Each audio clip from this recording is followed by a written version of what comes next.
Ya, halo semuanya, selamat datang di MSB Podcast ya, Start Small, Think Big, and Moving Fast. Hari ini kita coba untuk memulai sebuah program baru, yaitu podcast. Kita akan ngobrol-ngobrol sama beberapa orang yang ada di PT Menara Sejahtera Bersama. Nah, sebelumnya gue perkenalkan diri gue dulu. Nama gue Firdaus, gue adalah host di MSB Podcast ini. Hari ini kedatangan 4 orang tamu ya. Yang pertama, seberang saya ada Pak Riko selaku CEO ataupun founder pemilik PT MSB. Sebelahnya ada Bapak Robi, adalah salah satu manajer di PT MSB. Sebelahnya ada Pak Ali yang paling ganteng nih, Pak Rizky Alianto. Sebelahnya lagi yang paling cantik di sini ada Ibu Dewi ya.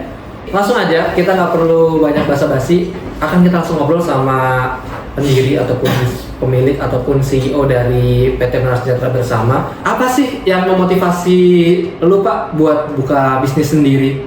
Ya, sebenarnya motivasi kita menjalanin MSB ini, kita membuka MSB tadi itu sebenarnya untuk kita membangun fasilitas atau wadah yang dimana bisa membantu orang-orang seperti saya atau teman-teman seperjuangan saya yang sedang berjuang di industri ini, yang dimana saya setiap lihat teman-teman pasti kayak berkaca kayak waktu saya dulu waktu masih di lapangan yang sedang berjuang, panas-panasan, hujan-hujanan, capek, kadang ada hasil, kadang nggak ada hasil.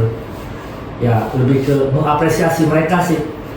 Apa yang saya bisa capai, seharusnya teman-teman juga bisa capai. Jadi kenapa kita membuka menara tadi? Ya untuk membantu teman-teman tadi, teman-teman seperjuangan di mana ya saya sama kayak mereka, gitu aja. Oh, oke. Berarti awalnya pun Pak Riko sebelum memulai perusahaan ini atau membuka PT MSB ini adalah seseorang ataupun karyawan di perusahaan lain gitu yang berasal dari lapangan. Ya. Jadi dulu Pak Riko ke lapangan juga jualan produknya seperti itu ya. Ya betul. Oh, sampai akhirnya punya keinginan untuk membantu membuka wadah untuk teman-teman seperjuangan untuk bisa lebih belajar bisnis lagi dan lebih luas lagi dalam bisnisnya, jadi buka PT Menara ini terus terus membantu mereka juga. Siap, benar sekali. Saya kan dapat info nih, dapat bocorannya dulu PT Menara itu kan dimulai atau dibuka pertama kali dari kota Medan, bener kan? Benar. Ah, kenapa harus Medan? Kan banyak kota lain, kenapa tuh? Karena hari itu sebelum saya berhenti atau resign dari tempat kerja saya sebelumnya, saya waktu itu berhenti dari Medan. Oke. Jadi sebenarnya industri yang Kondisi sama. berarti ya? Hah? Karena kondisi ya? Karena kondisi, jadi di industri yang sama saya memutuskan untuk berhenti, tapi bukan untuk menyerah sebenarnya. Saya karena sangat cinta dengan industri ini, karena sangat cinta dengan teman-teman saya yang di lapangan tadi, itu yang memaksa saya untuk berkorban untuk buka perusahaan ini. Dari awal sebenarnya nggak ada rencana untuk buka perusahaan. Hari itu saya bekerja di industri yang sama, di perusahaan internasional. Penghasilan saya cukup lumayan, sudah mencapai 40 sampai 50 juta. Saya rasa itu sudah cukup untuk bisa mengcover expenses untuk biaya hidup bulanan saya sehari-hari. Okay. Jadi memang, tapi kalau saya cukup tapi teman-teman saya nggak cukup, saya rasa akan sangat berdosa. Karena yang dimana punya posisi, punya uang, tapi kita tidak punya otoritas untuk bisa buat keputusan. Karena industri ini tadi memang butuh suatu keputusan untuk yang lebih cepat, lebih pro ke teman-teman yang di lapangan. Oke, memotong birokrasi gitu ya, Pak ya? Ya, betul. Oke, karena kalau di perusahaan yang lebih besar, apalagi multinasional gitu ataupun internasional, banyak birokrasi yang harus dijalanin hingga bisa sampai ke haknya. Betul. Nah, tapi dengan membuka sendiri, sudah punya capital, modal untuk buka, jadi memotong birokrasi, jadi teman-teman seperjuangan lebih mudah untuk capai goalnya. Ya, betul. Oke, kabarnya hari ini ada satu orang lagi yang udah ikut dari pertama MSB berdiri ya? Satu manajer di tamu kita. Nah, Pak Ali, nah kan saya dapat bocoran nih dari tim saya nih, karena kan Pak Ali itu udah ikut Pak Ali itu cukup lama lah, bahkan dari yang tadi Pak Riko cerita tuh dari perusahaan sebelumnya sampai akhirnya Pak Riko buka sendiri, berdirilah PT Menara Sejahtera Bersama ini. Kenapa lu mau ikut? Kan dulu lu udah di situ kayaknya udah berposisi juga. Dengan kabar dulu pun sudah manajer di sana. Kenapa mau ambil resiko ngikut Pak Riko ini? Kan bisa aja dia gagal. Oke.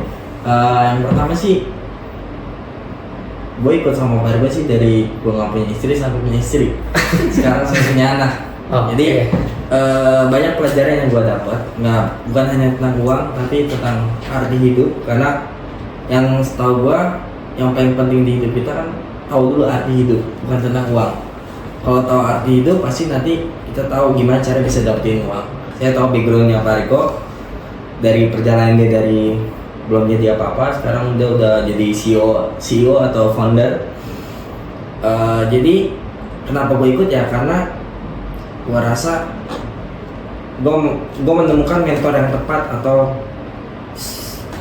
leader itu kan untung-untungan ya, bukan untung-untungan ya, apa ya, leader itu kan ada yang cocok atau nggak cocok Pak. Okay. Jadi sebelumnya sih, perusahaan sebelumnya sih gue juga banyak leader gue, tapi gue rasa ya Pak Riko ini salah satu yang masuk lah di gue. Masuk itu masuk apa yang gue butuhkan, apa yang gue inginkan, udah tahu. Gitu. Jadi dulu leader lu pun di perusahaan lama udah Pak Riko juga. Ya sebelumnya Pak Riko juga, tapi gue sempat setahun gue jalanin bisnis yang berbeda, tapi satu perusahaan tapi bisnis yang berbeda. Gue rasa gue cukup oke, bagus, tapi nggak berkembang dalam artian ya gue seperti, jadi kayak jalan tepat aja Pak gitu. Nah makanya gue memutuskan diri dari Jakarta. Awal gue Jakarta, habis itu gue ikutnya ke Medan. Nah pas gue ke Medan, dia buka bisnis satu perusahaan ya, karena gue cocok nggak cocok tadi apa yang gue bilang, leader itu cocok nggak cocokan, jadi yaudah gue ikut dia sampai sekarang sih Pak. Sama yang kedua ya, intinya tadi yang pertama, yang kedua tuh intinya kita harus setia aja, bukan hanya pasangan tapi setia dalam arti ya dalam kerjaan, pasangan juga ya, suka dukanya tetap jalanin, nggak cuma sukanya aja tapi dukanya juga ya jalan. Berarti terima pasangan ataupun jodoh kita tuh baik dan buruknya ya, sama cuma enaknya doang, yang enak kita leader juga baik buruknya. Leader kan nggak selamanya baik, nggak selamanya buruk, tapi pasti ada plus dan minusnya. Ya kita suka nggak suka terima aja. Dulu tuh berapa orang tuh waktu dari Medan itu mulai MSB, masih inget nggak? Dari mana tuh? Waktu buka MSB, buka Menara tuh kan, karena kan di Medan tuh mulai tuh berapa orang tuh? Mulai 2 orang tuh. Ke lapangan ya? Bukan, maksudnya mulai buka Menara tuh pertama waktu berdiri MSB tuh di Medan berapa orang tuh? Berapa kan? 6 atau 7 ya? Tes market 6 ya? 6 orang ya. Tes market dulu kita 6 orang. 6 orang guys. Sekarang dari info ada berapa Pak Niko total satu perusahaan? Mungkin 240 saat ini. 200 lebih, hampir 250 tim ya. Nah dari 6 orang sampai ke 250, berarti 240 lah. Berarti berapa kali Pak? 40 kali 4. Wih, 4000% pertumbuhannya guys, gila. Berapa tahun Pak? Boleh tahu ya? 2022 ya? Ya, mau masuk tahun ketiga ini. Berarti Pak Ali tadi dia share tentang follow the leader. Jadi apapun, mau baiknya mau buruknya diterima. Terus dia modalnya cuma satu, katanya setia. Nah, jadi setelah tadi Pak Ali salah satu orang yang paling lama sejak MSB berdiri, kita juga menghadirkan salah satu orang yang paling baru. Mungkin yang bukan yang paling baru, tapi antara satu dari 3 orang manajer terbaru di PT MSB ini. Jadi kita pengen tahu juga POV dia, bagaimana dia menjalani bisnis di perusahaan ini. Oke, Pak Robi, sehat? Halo, perkenalkan nama saya Muhammad Robi. Tadi kan Pak Ali udah cerita nih bagaimana dia ikut ke PT MSB dari awal berdiri. Nah sekarang saya pengen tahu nih, sebagai salah satu newcomer, berapa lama udah join di sini? Perkiraan saya gabung di bisnis ini 9-10 bulan. Cuma sebelumnya saya di perusahaan yang sama, sampai sekarang sampai 2,5 tahun saya di bidang bisnis yang sama. Oke, jadi dulunya di industri yang sama, maksudnya di jenis perusahaan yang sama, jenis produk atau yang sama, Yes. tapi beda perusahaan. Iya, bukan betul. di PT MSB. Iya, betul. Di PT MSB sudah jalan sekitar 10 bulan. 10 bulanan. Oke, waktu masuk ke PT MSB, waktu itu sudah jadi manajer? Belum. Saya masih turun di lapangan, saya masih leader biasa. Oh, sekarang sudah berhasil jadi manajer. Yes, Dan alhamdulillah. waktu itu memang Pak Ali mulai dari nol, tapi dia sebenarnya sudah manajer di perusahaan lama. Nah, Pak Robi ini kan masih leader nih. Yes. Kenapa mau malah ikut pindah ke perusahaan yang baru? Sementara bisa dibilang bisnisnya kan sama. Kenapa mau pindah? Yes, yang pertama waktu saya pindah ke sini, mungkin di perusahaan yang pertama, mungkin saya juga dibilang make money, saya dapat penghasilan lebih juga. Saya nggak menapik, saya alhamdulillah. Cuma waktu saya pindah ke sini, yang saya lihat itu, ini saya jujur ya, yang saya lihat itu kayaknya perusahaan ini besar. Terus banyak orang-orang bagus yang bisa nomor 1, waktu saya pindah ke sini target saya sih bukan manajer ya. Kalau manajer itu buat saya bonus buat saya kerja keras saya. Cuma saya masuk ke sini saya pengen ngalahin orang-orang yang bagus di sini. Ya kalau untuk jadi manajer menurut saya bonus ya. Kalau manajer itu menurut saya tergantung orang yang mau kerja kerasnya sama keinginannya. Kayak gitu kalau untuk jadi manajer. Cuma waktu saya pindah ke sini, saya cuma pengen ngeliat orang-orang yang bagus untuk mengembangkan diri saya juga. Kayak gitu. Banyak orang di sini yang bagus menurut saya, yang bisa perharinya dapat hasilnya 1 juta lebih. Nah, saya waktu ke sini saya pengen ngalahin orang-orang yang kayak gitu. Kayak gitu. Jadi bukan motivasi, bukan ngejatoin ya, tapi pengen bersinar di antara yang lain. Gitu. Jadi saya pengen walaupun saya baru, tapi saya terlihat bagus di antara yang lain. Kayak gitu sih. Bukan untuk menjatuhkan, tapi untuk mengembangkan diri saya. Walaupun saya baru, tapi saya bisa bersinar di antara yang lain. Kayak gitu sih. Ya, berarti bisa dibilang sekitar 6 bulan, setengah tahun lah masuk di sini, Yes. masih leader dan akhirnya bisa jadi manajer. Ya, alhamdulillah. Pencapaiannya ada apa tuh? Oke, waktu saya kesini mungkin saya nggak pernah ngajak orang ya. Saya waktu kesini emang kemauan dasar sendiri, bukan karena waktu perusahaan saya yang kemarin itu jelek, bukan. Perusahaan saya yang pertama bagus, yang bisa membawa saya sejauh ini. Mungkin tanpa waktu saya pertama masuk di situ, saya nggak tahu apa-apa kayak gitu. Cuma sekarang saya pindah ke sini, udah ada ilmu yang saya dapat dari perusahaan yang baru, yang lama itu, kayak gitu. Mungkin saya waktu kesini bukan bidang bisnis saya yang kayak gini. Cuma yang ngajarin saya itu emang benar-benar adik kelas saya. Cuma saya benar-benar mau belajar untuk di bidang bisnis ini. Sampai alhamdulillah saya masuk bidang bisnis ini. Saya cuma bawa 2 orang posisi saya gitu. Waktu saya cuma 4 orang, 21. Cuma saya percaya sama diri saya. Bukan karir yang saya kejar, tapi keinginan saya, kemauan saya yang pengen saya ngembangin orang-orang di sekitar saya. Waktu saya di lapangan, pertama saya masuk sini, alhamdulillah mungkin rezeki saya atau panggilan dari Tuhan juga ya. 7 bulan saya kerja di lapangan, saya bisa berangkat dengan tersebut. Masya Allah. Bukan dari segi orang kaya ataupun punya bisnis panjang ya. Cuma tergantung kemauan orang. Kalau kemauan kita tinggi dan keinginan kita tuh mulia buat orang tua, percaya semua pasti dipermudah, pasti ada jalan gitu aja. Amin, Masya Allah. Oke. Tadi Pak Robi, dia adalah bisa dibilang salah satu newcomer di PT MSB, tetapi dia juga punya pencapaian 6 bulan masuk masih leader, sekarang sudah berhasil jadi manajer. Sekedar info buat teman-teman, PT MSB ini bergerak di bidang pemasaran atau direct selling, jualan langsung ke customer. Produk utamanya yang awal berdiri itu kita ada produk yaitu Aprowex Multipurpose ataupun Aprowex Otomotif. Jadi bisa dibilang produk ini produk maskulin atau bisa dibilang produk cowok lah. Jadi yang jualan pasti orang kebanyakan tuh cowok karena otomotif. Terus ke lapangan panas-panasan, kebanyakan pasti jarang banyak ada cewek yang mau untuk berusaha keras di model bisnis seperti ini. Tapi hari ini kita akan sharing juga dengan salah satu manajer cewek atau salah tokoh cewek perempuan yang ada di PT MSB dan bisa meraih opportunity dan juga pencapaiannya hingga sampai saat ini sudah menjadi seorang manajer. Oke, selamat siang Bu Dewi. Siang.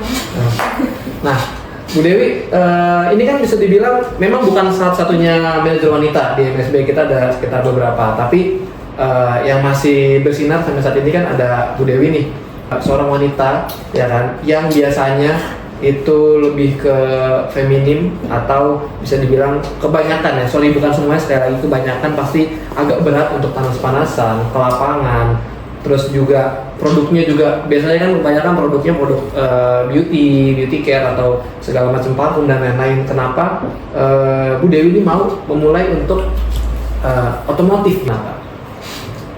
Oke, jadi pertama ini pengalaman baru ya, karena sebelumnya saya nggak ada basic marketing atau basic yang lain. Karena basic saya waktu itu di dunia perhotelan, jadi nggak di dunia marketing tuh masih awam gitu, apalagi ke lapangan, bener nggak sih? Jadi itu salah satu pelajaran atau pengalaman penting di hidup saya, karena sebelumnya saya belum pernah kayak kerja yang di outdoor atau di luar, di lapangan, pasti kebanyakan saya di AC. Jadi itu pelajaran baru sih, pengalaman baru, pelajaran hidup juga sih. Jadi mungkin suka dukanya banyak, dari kepanasan, kehujanan, terus mungkin salah satu orang tua kayak negatif, jadi saya pengen tunjukin hasil ke orang tua gitu. Jadi ya dengan saya jadi manajer, orang tua kayak bangga gitu, karena proses saya nggak gampang gitu. Nggak sebentar ya? Iya. Berapa lama tuh Dewi ada di lapangan atau di bisnis ini? Jadi Total 3 tahun lebih. 3 tahun lebih. 4 tahun. Kenapa saya bisa capai gol? Karena saya nggak nyerah dari Semarang, Medan, ke Medan. Pekanbaru. Jadi prosesnya panjang banget sih kalau diceritain. Gitu. Intinya saya ikhlas. Jadi saya ikhlas lakuin prosesnya aja. Jadi biar sisanya Allah yang ngatur. Gitu. Nih, Pak Riko tadi lupa di awal ya, sorry. Jadi kenapa sih namanya Menara Sejahtera Bersama? Ya, sederhana aja. Menara itu kan identik dengan tinggi. Oke. Jadi kalau kayak orang-orang kayak gue yang sekolahnya nggak tinggi, terus buat kayak teman-teman gue yang memang masuk di industri ini bukan dari keluarga yang katakanlah mampu, maksudnya oke gitu. Tapi ya ketika dia ada di industri ini, di wadah ini, di fasilitas ini, kita bisa buat orang dari bukan siapa-siapa jadi siapa-siapa, dari nggak tahu apa-apa jadi apa-apa, dari kecil jadi besar, dan dari katakanlah derajatnya benar tinggi kali supaya nanti dia di sini tuh bisa punya derajat yang tinggi. Oke, seperti menara tadi ya, Ya, sejahtera itu maksudnya apa? Ya harapannya di sini teman-teman nggak cuma hanya sejahtera karena punya uang saja, tapi sejahtera juga karena punya hidup yang baik, keluarga yang baik, balance lah antara kerja dengan keluarga. Lalu kenapa bersama ya jelas karena memang tujuan awal dari kita bangun usaha ini ya untuk sama-sama, bukan untuk perusahaan Riko, tapi ya wadah kita sama-sama. Karena memang mindset saya dari dulu kedepannya kita akan bangun Menara Sejahtera Bersama ini bukan untuk memperkaya atau bukan untuk bikin satu orang doang yang berhasil, tapi sama-sama semua yang ada dalam circle ini, semua yang ada dalam wadah ini, semua nanti ya akan sejahtera sama-sama. Karena kedepannya kita akan bikin perusahaan ini seperti kayak Tokopedia atau Gojek yang dimana dulu CEO-nya, pendirinya ya sama CEO dia yang sekarang sudah berbeda. Oke. Karena kedepannya nanti CEO-nya nggak cuma hanya saya, nanti bisa berubah. Jadi nanti memang di sistem saya nanti, di sistem kita ini semua orang yang dari lapangan dia akan punya kesempatan untuk punya perusahaan ini, yang dimana nanti kita akan bisa bagi saham atau dividen saham kepada orang-orang yang sudah saya rasa ada di posisi tertentu, dia juga bisa memiliki PT Menara ini gitu. Karena saya percaya setiap orang itu ada masanya, setiap masa ada orangnya. Mungkin hari ini kelihatannya saya terlihat baik, terlihat bagus, tapi saya percaya nanti di kemudian hari akan lebih banyak orang-orang yang lebih baik, akan lebih banyak orang-orang yang lebih bagus. Jadi tugas saya saat ini adalah bukan melawan, tapi mengarahkan, memberikan fasilitas ini supaya kedepannya nanti Menara punya banyak pemimpin-pemimpin hebat yang bisa menjadi badi kita semua, yang bisa memimpin sebuah perusahaan juga gitu loh. Oke. Ya pastinya yang bisa jadi CEO tadi ya VP yang di sini. Iya. Seperti itu. Oke. Punya kesempatan lah. Oke. Nah, Pak Robi, Ya, selama kita sudah gabung di MSB, apa sih yang beda di sini? yang beda di sini mungkin yang saya alami sekarang ya kesenangan. Jadi yang partner bisnis saya di sini banyak orang-orang yang seperti saya. Jadi saya senang bergaul sama orang-orang yang kayak gitu. Seperti Kayak- apa tuh gimana maksudnya? yang kayak ya walaupun mau negatif positif tapi dia tahu tempat di mana dia harus ngomong yang negatif, di mana dia harus ngomong positif kayak gitu. Jadi saya senang aja bisa bergaul sama orang kayak gitu, sama memperluas pengalaman saya nggak mau stuck di suatu yang menurut saya itu aja. Dunia ini luas, jadi kita jangan cuma di situ aja, kita harus bergerak kayak kesana kesini. Contohnya yang sekarang leader saya termasuk bapak saya, dia sekarang udah ada di Papua. Menurut saya itu yang belum pernah kita rasain, tapi dia udah ngerasain kesana. Sebelumnya banyak stuck di atau jalan di tempat lah mungkin Ya, bukan stuck ya, betul. tapi lebih ke jalan di tempat. Tapi di sini dikasih banyak jalan yang bisa dijalani, bisa dipilih seperti itu ya. Iya betul. Jadi berani. Oke. Makanya saya senang kenapa gabung di sini. Oke. Nah, untuk Bu Dewi nih, gimana caranya dulu tuh lu nge-handle, bisa dibilang, sorry ya, sekali lagi bukan bawa-bawa gender nih, kan di ruang ini aja mungkin selain kru lu yang ada di frame ini ada cewek sendiri, bener nggak? Jadi kebetulan saya orangnya gampang bergaul sih. Jadi mau cowok cewek tuh bisa bisa menempatkan gitu loh. Karena dulu pun di pekerjaan dulu pun cewek cowok nggak masalah sih, bukan pengaruh gitu buat ini cowok nih, ini cewek nih. Jadi nggak ada Tapi kan di perhotelan itu bisa jadi kayak seimbang gitu kan, banyaknya cowok banyak cewek bisa seimbang gitu kan. Kalau di sini kan kayak bahkan di ruangan ini pun lu cewek sendiri gitu, kayak apakah dulu nggak takut gitu kok cowok semua yang kerja gitu? Pasti pernah ada rasa gitu kan? Iya, karena mental saya udah karena saya terbentuk dari lapangan itu mental saya udah diuji lah ibaratnya. Jadi udah biasa, jadi kayak karena kita percaya sama diri kita kalau kita tuh bisa jaga diri lah ibaratnya kayak gitu. Jadi menurut saya sih cowok cewek nggak masalah gitu. Oke, benar. Cewek cowok nggak masalah, semua pun mau cewek mau cowok sama-sama bisa jadi orang yang berhasil di sini, benar ya Bu ya? Karena kan punya value, nggak cuma cowok doang yang bertarung, sebenarnya nggak sih? Jadi cewek juga harus punya value, benar. Benar. Pali, tadi sorry belum tanya ke lu ya. Total udah berapa lama di bisnis seperti ini? Dari usaha sebelumnya pun. Jadi direct selling tuh di usaha direct selling itu udah berapa lama? Hampir 9 tahun. Hampir 9 tahun. Ya 9 tahun. Baru lulus sekolah atau mungkin waktu itu Lulus sekolah kan? Ya, gue lulus sekolah Pak. Oh, Jadi iya. lulus sekolah langsung join sini. Kebetulan sih sebelumnya kerja juga di gudang ya. Oh, di gudang. Gudang apa tuh? Toko buku. Waktu itu lu bagian apa? Boleh tahu nggak? Bagian apa tuh yang angkat-angkat barang tuh Pak? Helper ya, helper ini perbantuan ya. Cuman training aja Pak. Kru gudang itulah ya. Ya, kru. Oke. Terus dulu boleh tahu sekolah atau pendidikannya backgroundnya apa sih? SMK SMK di jurusan perkantoran. administrasi perkantoran. Ya, karena gue mau kerja di kantor kan. Nah, berarti kebalikannya dong dulu. Kalau admin perkantoran kan kebanyakan yang ambil di situ jurusannya Nah, cewek ya. cewek. Satu kelas cowok sendiri. Ya karena gue dulu pengen kerja di kantoran Pak. Cita-cita gue kayak begini-begini gitu keren ya. Tapi akhirnya malah jadi kerja ke lapangan. Oke, terus selama 9 tahun dan sekarang sudah jadi manajer, jadi kan udah akhirnya punya kantor sendiri. Bener ya? Ya. Nah, apa sih yang membuat lo bertahan sejauh itu gitu? 9 tahun tuh bukan waktu yang sebentar, itu waktu yang lama. Kalau 9 tahun tuh mungkin itu manusia udah SD ya Pak. sekarang udah kelas 3 atau kelas 2 kelas 3 SD. Itu gimana tuh? Yang pertama ya kalau dibilang mau nyerah ya semua orang pasti pengen menyerah karena nggak gampang kerjanya, bukan gampang ya, nggak gampang tapi bukan nggak bisa capai, tapi banyak orang pasti pengen nyerah ya, tapi fashion ya, jadi ini fashion gua kerja kayak gini enak, nikmat, enjoy karena Passion lo nggak berarti? ada bos, maksudnya tuh nggak ada yang nyuruh gua, jadi besar kecil apa yang gua dapat tergantung usaha gua, jadi ya karena fashion aja sih. Nah, kayak ini menarik deh. Apa yang membuat dulu kan lu pengen kerja di kantoran, terus tiba-tiba passion lu jadi direct selling ke lapangan tanpa ada bisa dibilang nggak terlalu diatur oleh bos.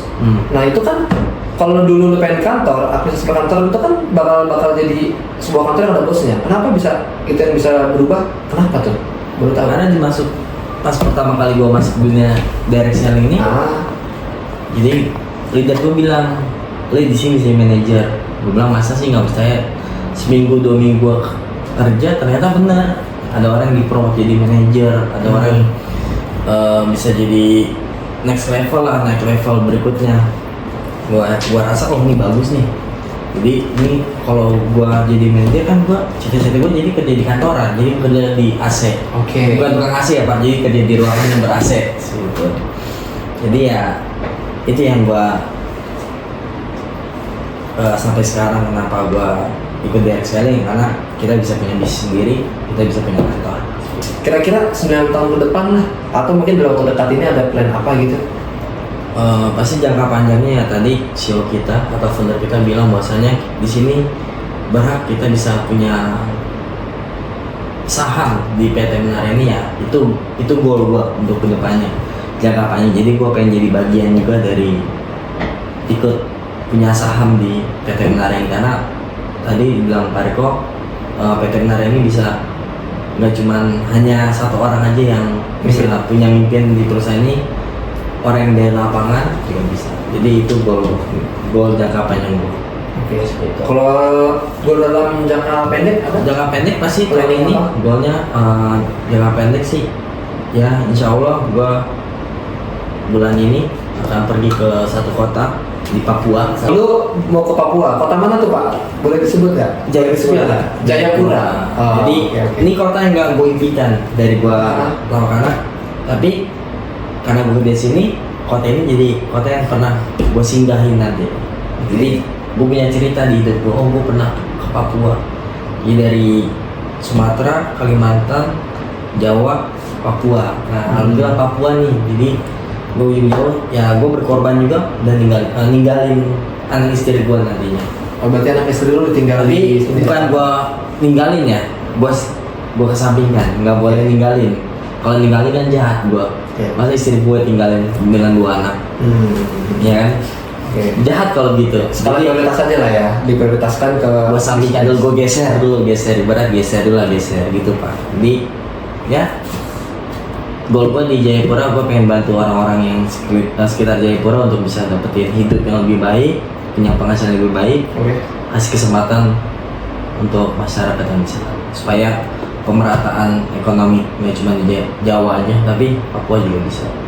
Pemerataan MSB, jadi MSB di Jayapura juga rata. Oh, berarti adalah salah satu pulau yang akhirnya atau wilayah yang lu datengin ya? Lu pernah di Betul, Jawa, jadi- ya, tengah Sumatera ya kan? Tadi katanya Medan, Pekanbaru dan Sumatera, terus Kalimantan, sekarang ke Kalimantan Papua. belum sih Pak, tapi Belum. rencana Insya Allah ke Papua dulu. Nah, untuk planning Pak Robi, BTW ke depannya gimana nih? Apakah ada plan jangka panjang, jangka pendek? Boleh dong sharing ke kita. Oke. Mungkin saya yang pertama saya mulai dari awal tuh saya bilang untuk mengembangkan orang lain ya. Cuma saya lebih bantu orang yang mau berkembang, yang mau mengembangkan diri dia sendiri. Cuma kalau orang yang nggak bisa diajak kita kerjasama untuk mengembangkan diri dia sendiri, mungkin saya bukan cuek ya. Cuma Nah, itu lucu. Oke, lanjut. Cuma mungkin saya nggak fokus sama orang yang nggak mau mengembangkan diri dia sendiri. Sedangkan goal saya itu buat tim saya itu untuk mengembangkan diri dia sendiri. Biar dia tuh ada di posisi saya, di posisi apa yang saya rasain. Saya juga nggak pengen cuma stuck di situ aja. Apalagi kita kesini kan bareng-bareng kayak gitu. Nah, saya gimana caranya set goal jangka pendek saya sih cuma pengen di dalam tim saya tuh pengen ada yang bisa ada di posisi saya, walaupun nggak ada di posisi saya, setidaknya dia bisa menguasai dalam segi top leader. Cuma kalau emang dia nggak mau berkembang atau nggak fokus sama untuk karir dia, mungkin saya akan fokus sama orang yang mau bantu untuk berkembang kayak gitu aja sih. Biar saya tuh bisa ngembangin ilmu yang saya dapat ke orang lain juga. Jadi saya nggak mau pelit ilmu kayak gitu. Oke, untuk jangka panjangnya ada? Untuk set goal jangka panjang saya, mungkin saya pernah dengar dari leader-leader saya atau manajer saya selalu berprinsip punya passive income yang Oke, dinamakan passive income. walaupun tidak bekerja tapi dapat penghasilan. Itu saya pengen ada di posisi itu. Jadi saya bisa banyak waktu sama keluarga, sama orang tua sih lebih penting. Dan bisa berangkatin orang tua yang selalu pengen kesana lagi berangkat kayak gitu sih. Nah, kalau secara menyeluruh sendiri dari Pak Riko nih, apa ada planning apa untuk teman-teman semua ataupun untuk diri sendiri juga? Boleh dong. Kalau ngomongin planning sih lebih bicara tentang visi misi kita di sini. Jadi pastinya untuk goal untuk Menara sendiri ya tadi seperti tadi yang disampaikan sama Ali, yang sering saya kampanyekan tentang pemerataan ekonomi supaya ekonomi tadi tidak hanya berpusat di Pulau Jawa saja. Harapannya dari Sabang sampai Merauke kita bisa punya banyak cabang. Nanti yang dimana setiap cabang kita di setiap daerah tadi dipimpin oleh putra putri terbaik dari daerah situ, itu harapannya. Jadi semua orang bisa punya kesempatan untuk memiliki bisnis, semua orang bisa punya kesempatan untuk bisa punya penghasilan, semua orang bisa punya kesempatan untuk menjadi pemimpin gitu lah di sini. Itu harapannya.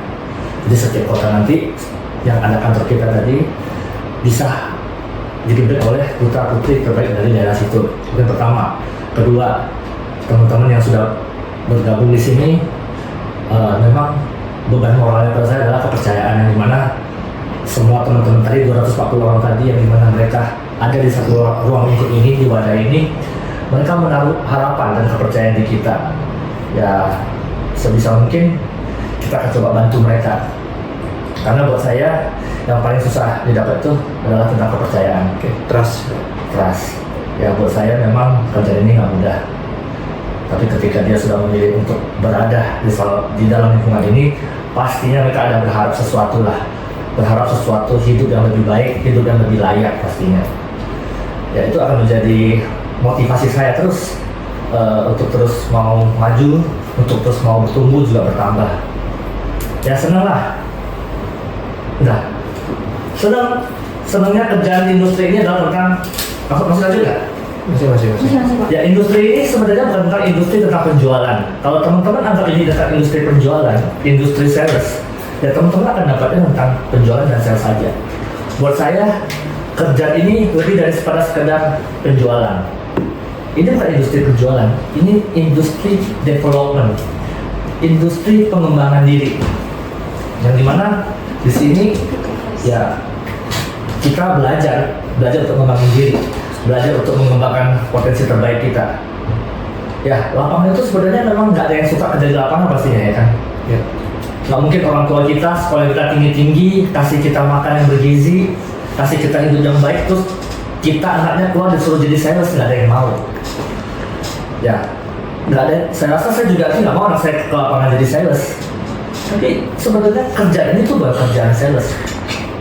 Kerjaan ini lebih daripada sekedar sales. Tentang lapangan.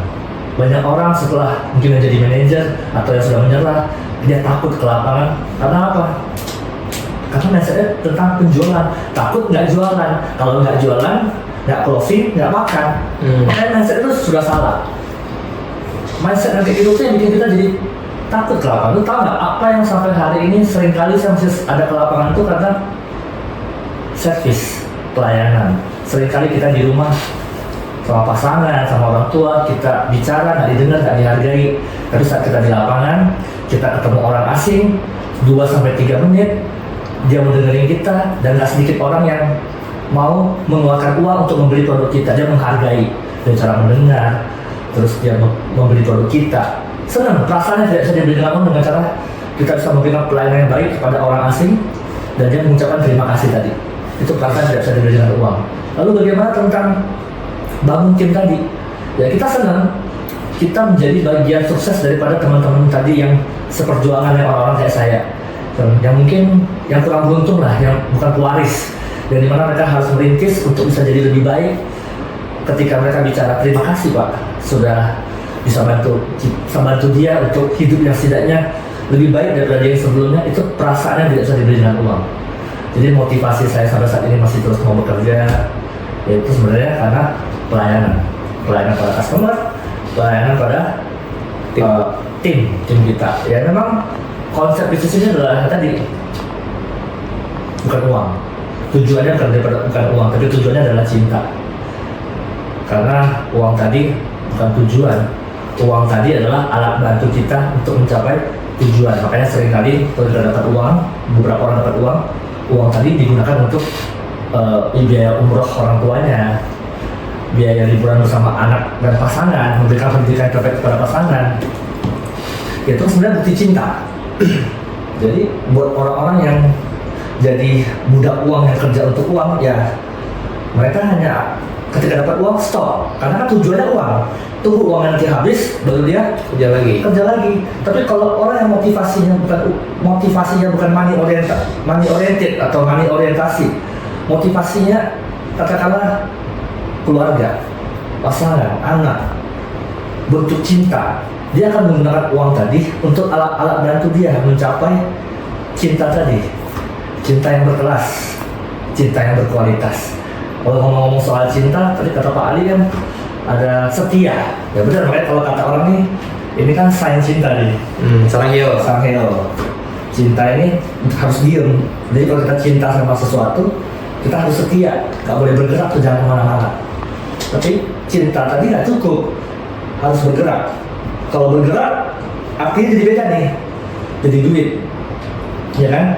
Nah, jadi kalau kita kerja, jadi duit. Nah, duit itu tadi bisa bantu kita untuk memelihara cinta tadi, menemukan cinta tadi.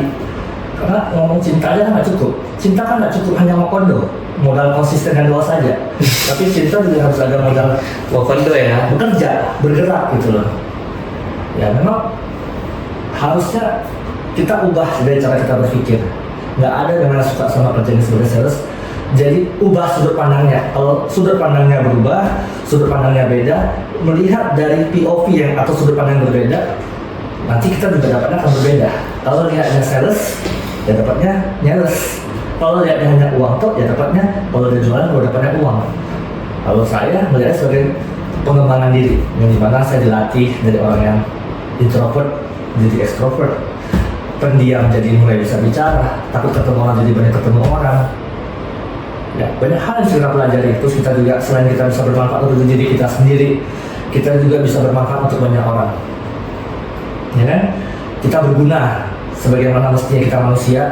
Ketika kita punya posisi, punya kemampuan, di saat itu kita bisa bermanfaat untuk banyak orang. Kita jangan mau kalah sama binatang. Sapi mengeluarkan susu, tapi dia nggak minum susu. Ayam mengeluarkan telur tadi, dia nggak makan telur ayam tadi. Jadi kemampuan, potensi ayam dan sapi tadi mengeluarkan susu dan telur bukan untuk diri sendiri, melainkan untuk manusia. Jadi ketika mereka sudah bisa, potensi mereka sudah berguna untuk manusia, di saat itulah dia sudah hidup sebagaimana mestinya dia sapi dan ayam. Yang kita laki dan kita manusia itu makhluk ciptaan Tuhan yang sempurna, diberikan akal dan pikiran. Kalau kita punya potensi, punya kemampuan, apalagi punya posisi, dan hanya berguna untuk diri sendiri, kita ya jauh lebih rendah daripada binatang tadi. Tapi memang utamanya harus berguna dulu untuk diri sendiri, bermanfaat untuk diri sendiri, baru bermanfaat untuk keluarga, anak, pasangan, orang tua. Setelah itu baru peluang itu lebih besar lagi. Oke, kita dikatakan hidup sebagaimana mestinya ketika kita bermanfaat. Di saat bermanfaat, kalau uang bisa dicari. Yang namanya kerja pasti dapat hasil. Semua orang ada rezekinya kok. Benar. Cuman variabel besar atau kecilnya rezeki tadi tergantung dari usaha, tergantung dari upgrade kita sendiri. Kalau kita sudah usaha keras, kita upgrade diri kita jadi bervalue, bernilai, rezeki tadi ya makin besar nilainya. Kalau kita yang monoton gitu-gitu aja ya rezeki kita ya gitu-gitu aja. Tapi jangan khawatir, tetap ada rezekinya. Cuman bedanya variabelnya besar atau kecil saja. Kalau mau dititipin variabel yang besar, usahanya, belajarnya harus besar. Kalau ya gitu-gitu aja ya udah, usahanya nggak usah terlalu besar. Kalau menurut teman-teman cukup gitu loh. Ya itulah senangnya ada di industri ini. Ya karena tadi bisa bantu orang-orang itu. Karena kayak, oh aku sudah mulai ketemu nih, hidup gue ini arahnya kemana. Jadi kalau uang tadi adalah alat manusia untuk mencapai tujuan, sebenarnya manusia kita ini juga adalah alatnya Tuhan, alatnya Allah tadi untuk Allah mencapai tujuannya dia. Ya kan? Kita bantu, kita yang mampu, kita yang punya kemampuan, kita bisa bantu orang-orang yang tidak punya kemampuan atau kurang beruntung seperti kita. Jadi lebih berguna sih. Karena ketika kamu berguna, di saat itulah derajat kamu dinaikin. Ya. Ya kan? Gak terasa udah 10 tahun, 9 tahun. Ya. Makanya rezekinya Saya juga hampir 10 tahun juga itu. tapi dia pakai Vakum gitu. Nah, sebenarnya saya juga saksi hidup dari Pak Riko ke lapangan. Jadi dulu kita kantor di Fatmawati ya Pak ya. Ya. Ya kita dulu masih sama-sama sales leader. Bener-bener nggak tahu kalau kedepannya akan sejauh ini gitu ya. Itu sekitar 10 tahun yang lalu lah. Memulai waktu itu saya ngelamar jadi sales.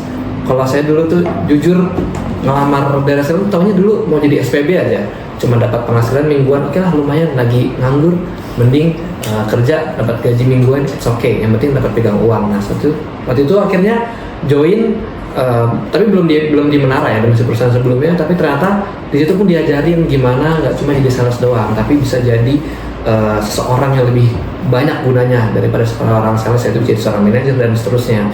Waktu itu kita masih ke lapangan bareng-bareng jualan produk ya, hari-hari kena panas, kena hujan, terus dan segala macam hiruk-pikuknya di lapangan sampai akhirnya bisa punya perusahaan sendiri. Menurut saya ya salah satu pencapaian yang hebat dari beliau, dan apapun yang dia sampaikan tadi ya itu benar, itu hal-hal yang dia jalanin yang selama ini gue rasain. Dia selalu ibaratnya tuh dia tuh nggak mau jadi bintang gitu, mau jadi langitnya gitu.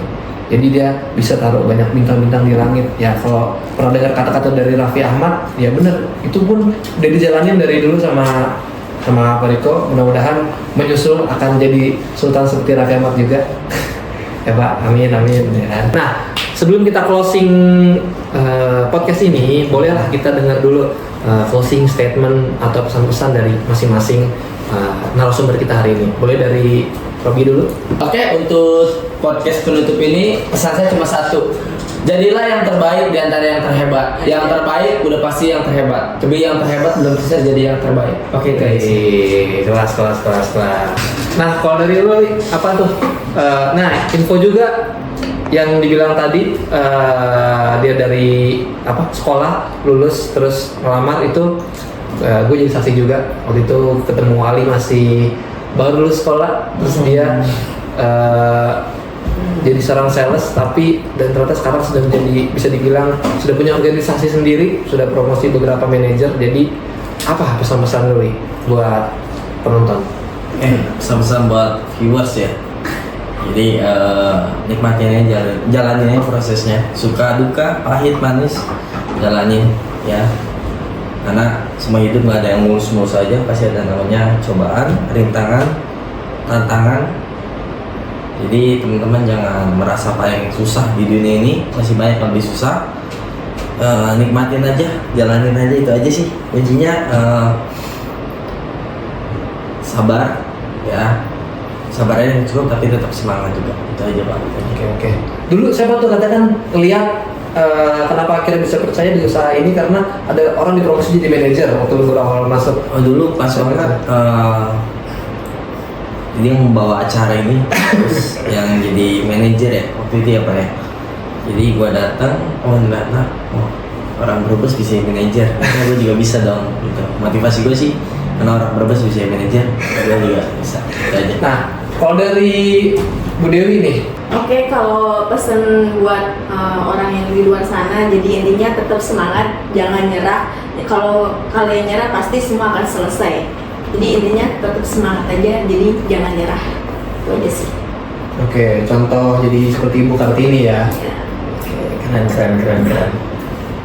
Pak Riko mau cerita? Ya, closing statement-nya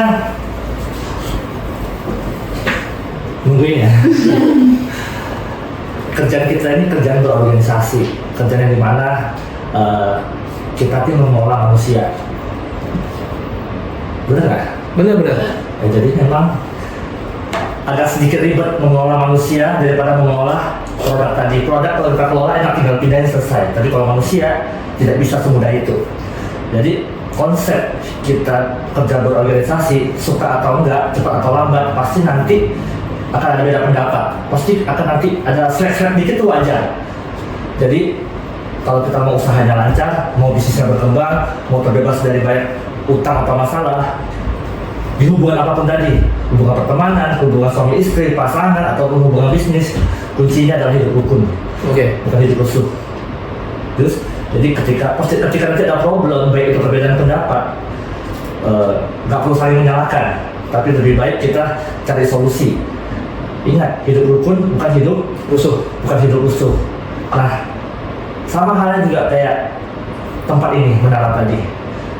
Kita jadikan menara tadi sebagai rumah, bukan tempatnya hanya untuk ramah saja, tapi rumah untuk yang sungguh, bukan rumah untuk yang singgah tadi.